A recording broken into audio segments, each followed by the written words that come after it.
Amen. Mais qu'est-ce que ça signifie quand on dit que Jésus est Seigneur et Roi? Parce que c'est justement autour de ce thème que ce soir nous parlons. C'est justement autour de ce thème que le Seigneur nous exhorte ce soir. Qu'est-ce que ça signifie quand on dit Jésus est Seigneur et Roi? Qu'est-ce que cela peut changer concrètement dans moi, ma vie? Qu'est-ce que ça peut changer dans ta vie? Qu'est-ce que ça change dans nos vies quand on nous dit que Jésus est Seigneur et Roi? Bah, ça change beaucoup de choses. Beaucoup. Beaucoup. Trop même, j'allais dire. Trop. Vous savez, est-ce que je peux choquer quelqu'un ce soir? Amen. Il y a trop de chrétiens qui veulent la bénédiction du royaume. Il y a trop même, ils sont trop à vouloir le royaume de Dieu, à vouloir les bénédictions qui sont dedans. Ils veulent être dans l'opulence, ils veulent avoir toutes les grâces, toutes les bénédictions d'en haut, toutes les prières, ces bénédictions. Seigneur, bénis-moi, Seigneur, bénis-moi, Seigneur, bénis-moi. Mais ils ne veulent pas le gouvernement du roi. Tu veux la bénédiction du roi, mais tu ne veux pas son gouvernement.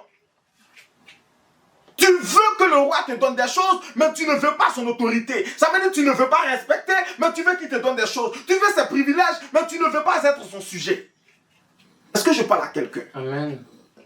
Vous savez, on veut tous l'amour du Sauveur. C'est bien, le Sauveur, Seigneur Jésus, sauve-moi. C'est toi le Sauveur de ma vie. Et puis on a cette manière de faire, on pleure un peu. Parce qu'on pense que c'est ces émotions qu'on fait ressortir là, qui vont faire que Jésus va écouter vite. Et tout ça, c'est bien beau. C'est bien parce que quand quelqu'un à côté de toi, il sent même que tu es en train de prier. C'est bien. Mais le problème ici, c'est qu'on rejette son autorité. On rejette l'autorité du Seigneur. On rejette complètement.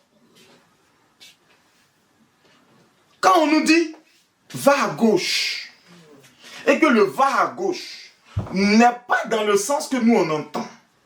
Quand le « va à gauche » n'est pas exactement de cette manière qu'on veut, ou alors ce n'est pas le moment que nous on a prévu aller à gauche, on le fait ou on ne le fait pas.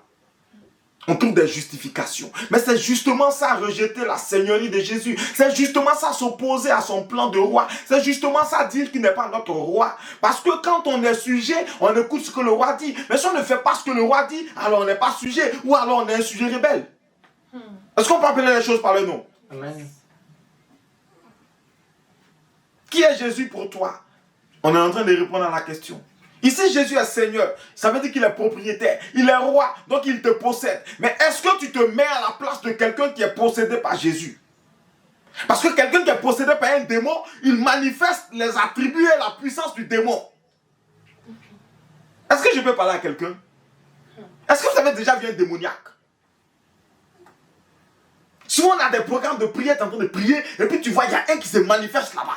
Hey! Et quand il se manifeste, même 4 garçons, commando, ils n'arrivent plus à l'attraper. Quand il fait comme ça, les gens tombent. Parce que la puissance du démon est en action. Il manifeste ça.